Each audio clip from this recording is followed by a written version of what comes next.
Ousmane Dembélé's Ballon d'Or, Casemiro leaves United, and the club has already found an unexpected replacement. Vinicius rebels at Real, while Onana outperforms APL's 275 million newcomers. All of this and more in today's episode. Barcelona plans to make a permanent move for Marcus Rashford next summer, but the Catalans may accelerate negotiations as early as January if Manchester United is willing to bargain around £20 million. Although Rashford is officially a Manchester United player, his brilliant performances do not go unnoticed. In the last 3 matches, he already has 2 goals and 2 assists. It was a brace against Newcastle in the Champions League and an assist in the match against Getafe that became significant arguments for Barcelona. What do you think? Should Manchester United consider such an offer? And will Rashford become a key player for Barca? A serious conflict is brewing in the Real Madrid camp, and its main protagonist is one of its biggest stars, Vinicius. According to AS and Marca insiders, the Brazilian is considering options for continuing his career, as negotiations for a new contract have reached an impasse. This is simply incredible. Negotiations between Vinicius and the Real Madrid management have been going on for a very long time, but the parties cannot reach a consensus. The situation is so tense that the 25-year-old winger could leave Madrid as early as winter if an agreement is not found. Although the Brazilian significantly reduced his initial financial demands, the matter is still at a standstill. And that's not all. The tension peaked after an incident in the La Liga match against Espanyol, which the Blancos won 2-0. After Vinicius assisted Kylian Mbappé, coach Xabi Alonso decided to substitute him in the 77th minute. Vinicius's reaction was simply furious. He threw a bottle, demonstratively lost his temper, and went straight to the locker room. It seems that emotional instability and contract problems could be decisive for Vinicius's future at the club, and his current agreement expires only in the summer of 2027. What do you think? Will Real Madrid be able to keep its star? And is such emotional behavior by the player justified? And continuing the topic of Real, the Madrid side is already looking far ahead, as the ambitions of the Royal Club remain consistently high.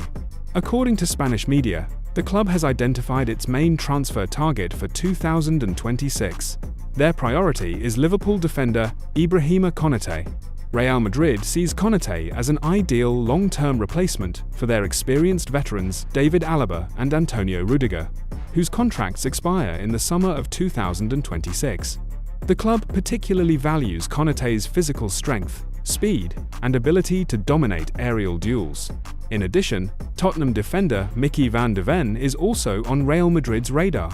The Blanco scouting department is closely monitoring the Dutch player, who is known for his incredible speed.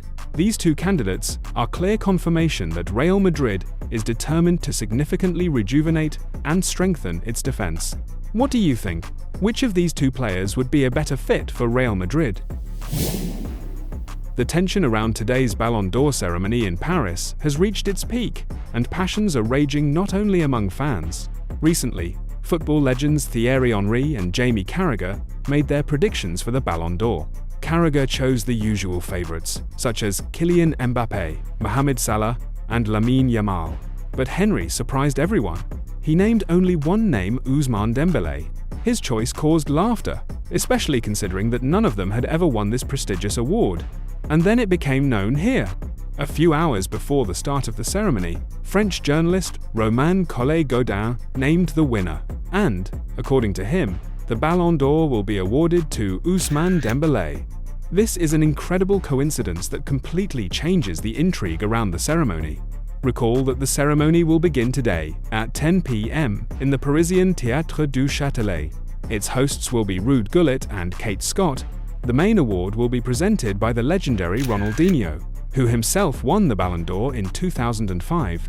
Ironically, Dembélé will only be able to attend the event because his team, PSG's, match against Marseille was postponed. In addition to Dembélé, other contenders include Barcelona stars, Rafinha, and Lamine Yamal. This unexpected announcement, which has already spread online, completely changes the course of events. Is this truly a deserved award for Dembélé, or just a sensation? What do you think about such a choice? Friends, it seems that the Saudi fairy tale for Casemiro is becoming more and more real. According to Mundo Deportivo, Al-Nassr's interest in the Brazilian is not just rumors, but a serious plan. The club where Cristiano Ronaldo plays is targeting the transfer of the 33-year-old midfielder. The situation becomes even more interesting if we consider the terms of Casemiro's contract. His agreement with Manchester United ends in the summer of 2026, and his salary is one of the highest in the club, about £350,000 per week. This, obviously, creates financial problems for the Red Devils, and they are ready to consider a sale to free up the wage bill. An additional factor is Casemiro's inconsistent form in recent months, and Ruben Amorim is already, according to rumors, looking for his replacement in midfield. The Brazilian himself, according to sources, is interested in the move. The idea of reuniting with Ronaldo and the financial conditions that Al-Nassr can offer look very attractive. So, January could be the moment of Casemiro's farewell to European football and the beginning of a new chapter in his career. And here begins the most interesting part. According to the Spanish publication Defensa Central, Manchester United is ready to take a crazy step to strengthen its midfield. They approached Real Madrid with an unheard-of offer to exchange their young talent Kobbie Mainoo for star Federico Valverde. To sweeten the deal, the Red Devils are also willing to add €50 million. According to the source, Manchester United knows about Real Madrid's interest in Mainoo, so they decided to use this as leverage in negotiations. However, Madrid is not even going to listen. The club considers the 27-year-old Uruguayan a key player and sees him as the future captain of the team, so they immediately rejected this offer. It is worth noting that Kobbie Mainoo himself wanted to go on loan in the summer, but Manchester United refused him, considering the player too important for the club. However, if this ambitious plan does not work, United has other options. Among the main candidates to replace Casemiro is Adam Wharton from Crystal Palace, who impressed with his play in the English Premier League. Another option is Carlos Baleba from Brighton, for whom United was interested in the summer, but then Brighton set an astronomical price tag of £100 million. Eduardo Camavinga from Real Madrid is also on the list.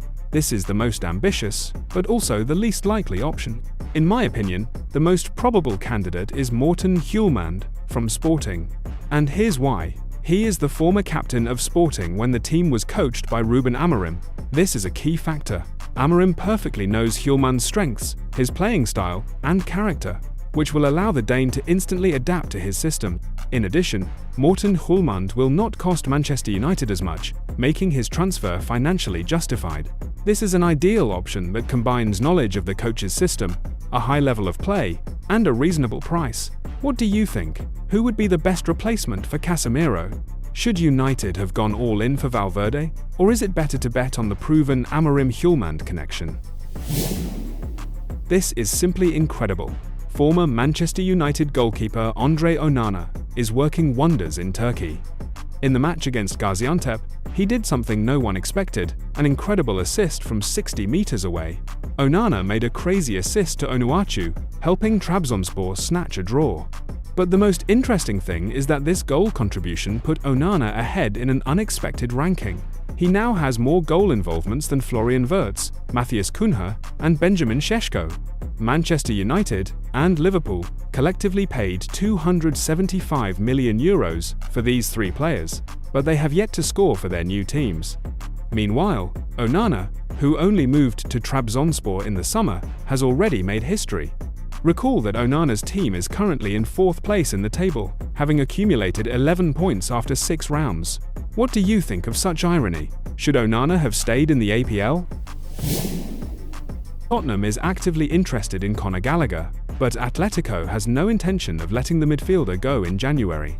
In the summer of 2024, the Madrid side acquired Gallagher from Chelsea for a sum of about £33 million. However, his first season in Spain proved difficult due to high competition in midfield. That is why he was unable to become an undisputed starter. Despite this, Diego Simeone still considers Gallagher an important element of his rotation. His contract is valid until 2029, which gives the club significant leverage in negotiations. That is why Atletico has set a price of £50 million, aiming not only to recoup their investment, but also to make a solid profit. For Tottenham, this transfer is strategic, as head coach Thomas Frank sees Gallagher as an ideal replacement for the injured James Maddison. Conor Gallagher himself is in no hurry to leave Madrid, as his main goal is to make it into the England national team squad for the 2026 World Cup. And he believes that playing time in Champions League matches will give him the best chances. He is ready to fight for a place in the starting lineup, and, if the situation does not change, his move in the winter window seems unlikely. So, Atletico holds its ground, Tottenham is looking for reinforcement, and Gallagher himself faces a difficult choice. What do you think? Is such a high price justified for a player who has not yet been able to fully shine in Spain? And will Tottenham make such expenditures in winter? That's it for now. Don't forget to like, subscribe, and share this video. Keep watching for more football action, and have a wonderful day.